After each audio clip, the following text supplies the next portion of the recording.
वक्त में मैं मॉडल टाउन थाने में हूँ, जहाँ पर पुनीत खुराना मामले में अब तफ्तीश चल रही है। हालांकि इस मामले में अभी तक पोस्टमार्टम नहीं हुआ है, लेकिन उनके परिजन चाह रहे हैं, इंतजार कर रहे हैं कि जितना जल्द जल्द पोस्टमार्टम की प्रक्रिया हो, उसके बाद जो एफआईआर से संबंधित तमाम जो प्रक्रिया है उसको आगे बढ़ाया जाए। इस वक्त में हमारे साथ में पुनीत खुराना के बहनोई हैं, जीजा जी हमारे साथ में हैं। मैं जानना चाहता हूँ कि जिस तरह से आप लोग की क्या क्या मांगे हैं, आज आप लोग यहाँ पे आए हैं, कई वीडियो ऑडियो भी आप लोग शेयर कर रहे हैं, तो किस तरह के ऑडियो वीडियो सामने आ रहे हैं? हमारी मांग ये है कि जल्द से जल्द एफआईआर और दोषियों को सज़ा मिले। और एफआईआर बहुत डिले हो चुकी है, 48 घंटे ऑलरेडी हो चुके हैं, अब तक एफआईआर नहीं हुई है। पोस्टमार्टम की वेट की जा रही है, पोस्टमार्टम की रिपोर्ट के बाद एफआईआर लिखी जाएगी।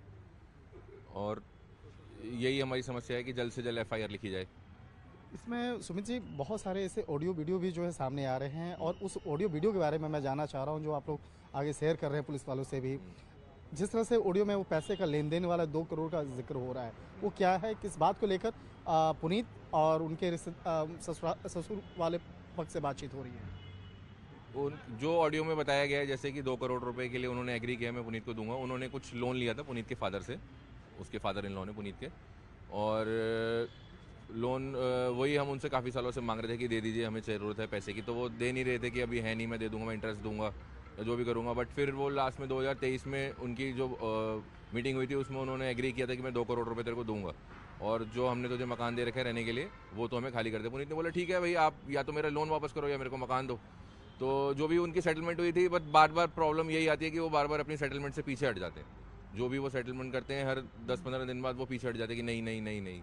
और यही लास्ट में हुआ था जब इनकी उसकी डिवोर्स फाइल हुआ था। फर्स्ट मोशन में भी जो जो शर्तें रखी गई थी कि ये मकान पुनीत के नाम किया जाएगा, और जो भी सेटलमेंट हुई थी उसके अंदर वो सब चीज़ों से वो फिर मनिका बैक ऑफ कर रही थी। लास्ट में जो पुनीत की बातचीत हुई है उसकी एंड 30 तारीख को, उसमें भी वो यही कह रही कि आई एम बैकिंग ऑफ, मैं कुछ नहीं करूँगी, मकान भी नहीं दूंगी और तुम्हें सड़क पे ले आऊँगी, ना पैसा दूंगी। तो यही सब इसी मानसिक प्रताड़ना की वजह से उसने ये कदम उठाया पुनीत ने।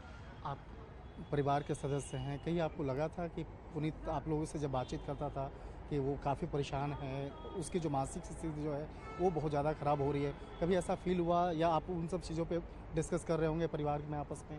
नहीं, समस्या तो उसको थी, वो मानसिक रूप से परेशान था। लेकिन हम उससे बातचीत करके उसको समझाते थे, तो वो कहता था कि ठीक है, सब कोई दिक्कत नहीं है, वो लोग मान गए हैं, ऐसे ऐसे पैसे भी दे देंगे तो सब ठीक हो जाएगा चीज़ें। फिर जब डाइवोर्स केस हो गया एक बार, सरकार में सब चीज़ें चली गई, तो हमें भी विश्वास हुआ कि भाई ठीक है, चलो अब सरकार हमारे साथ है, जो भी चीज़ें कोर्ट में बोली गई वो पूरी होंगी।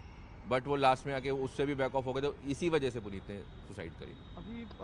अभी कुछ आपके कज़न से ही बातचीत हो रही थी, उनका कहना था मनिका के परिवार में पहले भी ऐसे कुछ ऐसे मामले रहे हैं, उसको भी लेकर जिक्र हो रहा था कि मनिका के जो बहनोई हैं उसको भी, उसके साथ भी ऐसा हुआ था, उसके साथ भी कुछ उसके संबंधित कुछ केसेस जो है यहाँ पे शिकायत जो है वो दर्ज करवाई गई थी। उसकी जो सिस्टर है, मनिका की बड़ी सिस्टर, उनका भी डाइवोर्स केस चल रहा है अपने हस्बैंड के साथ, और उसका भी उन्होंने फ्लोर जो है अपने कब्जे में लिया हुआ है, उसको वापस नहीं दे रहे हैं। जो भी उनका डाइवोर्स केस चल रहा है उसकी तो मेरे पास पूरी डिटेल नहीं है, बट उनका भी कुछ प्रॉब्लम है, आपस में चल रही है उनकी भी। उनका भी उन्होंने प्रॉपर्टी इन्होंने रोकी हुई है, उसकी प्रॉपर्टी।